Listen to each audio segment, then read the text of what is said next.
안녕하세요. 대기업에서 레저 산업을 담당하고 있는 담당 멘토 김기동입니다. 자, 오늘은 하반기부터 투자 성과를 기대해 볼 수 있는 소카에 대해 살펴보도록 할 텐데요. 구체적으로 어떠한 투자 성과인지, 그리고 저희가 어떤 부분에서 이런 투자 성과들을 좀 기대해 볼 수 있는지를 제가 영상 속에서 자세하게 풀어보도록 할 테니까요. 딱 5분만 집중한다고 생각하시고 지켜봐 주시면 정말 감사하겠습니다. 이번 시간에 일단 소카 2.0의 전략에 대해서 좀 간단하게 저와 함께 살펴보도록 하고요. 그리고 주력 서비스의 이용률 증가로 저희가 앞으로 전망을 조금 어떻게 기대해 볼 수 있을지도 함께 살펴보도록 하겠습니다. 그리고 이제 마지막으로 소카의 차트를 저와 함께 간단하게 보시면 계속해서 이렇게 상승을 하다가 오늘 이렇게 10.57% 하락하면서 조정을 받고 있는 모습을 보여주고 있습니다.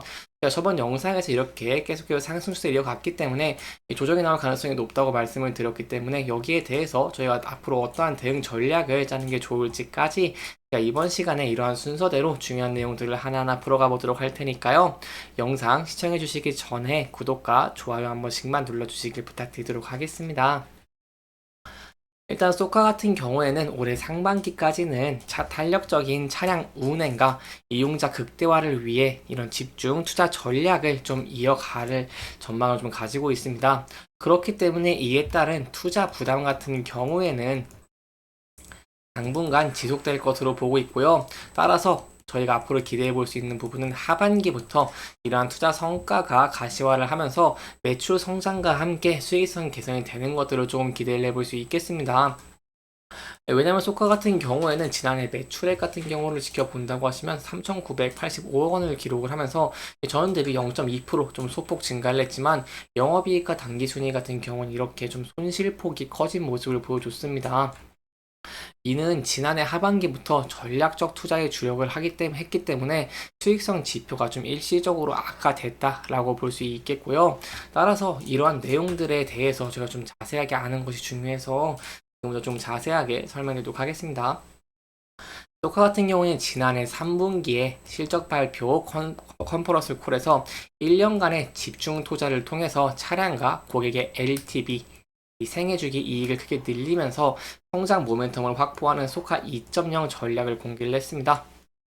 이 LTV에 대해 모르시는 분들도 혹시나 계실까봐 간단하게 설명을 드리면 고객이 평생 서비스에 얼마만큼을 지불할 것인가를 좀 측정하는 지표라고 설명을 드릴 수 있겠습니다. 이어 설명을 드리면 이 소카 2.0 같은 경우에는 단기 카쉐어링과 그리고 중장기 소카 플랜 차량을 탄력적으로 운영을 하기 위해서 차량 매각 시기를 2년에 운영 차량을 늘리고 카쉐어링과 연관된 서비스를 다양화하면서 충성 고객을 확대하는 것이 조금 핵심이라고 설명을 드릴 수 있겠습니다. 이전까지 소카 같은 경우에는 단기 카쉐어링 차량과 소카 플랜 중장기 차량을 별도로 운영을 하면서 카쉐어링 비수기에는 이러한 차량을 매각을 해왔습니다. 그러나 소카 2.0에 따라서 차량을 매각을 하지 않고 바로 소카 플랜에 투입을 하고요. 운영 차량을 2022년 2만 900여 대에서 지난해 2만 1600대로 늘리기도 했습니다. 따라서 이렇게 차량 매각 대신 플랜으로 전환하게 된다고 한다면 가동률 같은 경우에는 3%에서 5% 이렇게 상승을 하고 차량 내용 연수 같은 경우에도 평균 36개월에서 48개월로 늘어나기 때문에 이런 전략으로 이제 올 하반기부터는 이 차량 한 대당 LTV 같은 경우에도 기존 대비 11% 정도 늘어나고 이익도 1.4배 정도 상승할 것을 좀 기대해 볼 수 있겠다라고 볼 수 있겠습니다. 그렇기 때문에 이러한 부분들이 어떠한 성과를 낼지 저희가 함께 지켜보시는 게 중요할 것 같고요. 사실상 작년에 좀 안 좋았던 실적 같은 경우에는 중고차 매각의 이연과 신규 서비스 마케팅 비용 지출 등이 겹치면서 이게 실적 성장세가 좀 주춤한 모습을 보였고 부채비율 좀 커진 모습을 보여줬지만 그럼에도 이제 올해 같은 경우에는 저희가 이런 재무 부담을 좀 이겨낼 수 있지 않을까라는 부분도 좀 기대를 해볼 수 있겠습니다. 구체적으로 바로 주력 서비스인 카시어닝 매출과 소카 플랜 이용이 저희가 현재 좀 늘었다고 있는 부분을 좀 주목해 볼 만한 필요가 있다라고 할 수 있겠는데요. 실제로 지난해 4분기에 카시어닝 매출 같은 경우에는 891억 원으로 동기 대비 22.2%, 그리고 소카 플랜의 운용 규모 같은 경우에도 4,670대로 1년 전보다 이렇게 3.7배 가까이 이렇게 좀 증가한 모습을 보여줬습니다.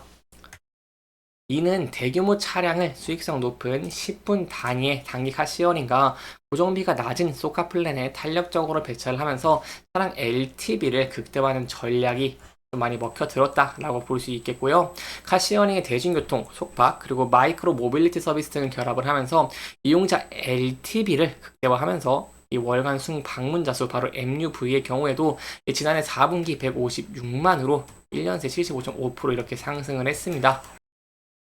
네, 마지막으로 좀 정리를 드리면 그렇다면 저희가 앞으로 기대해 볼 수 있는 부분은 소카가 2.0 기반의 사업 체질 개선을 통해서 하반기부터는 좀 안정적인 매출 성장과 좀 수익 창출을 좀 기대를 해볼 수 있겠고요.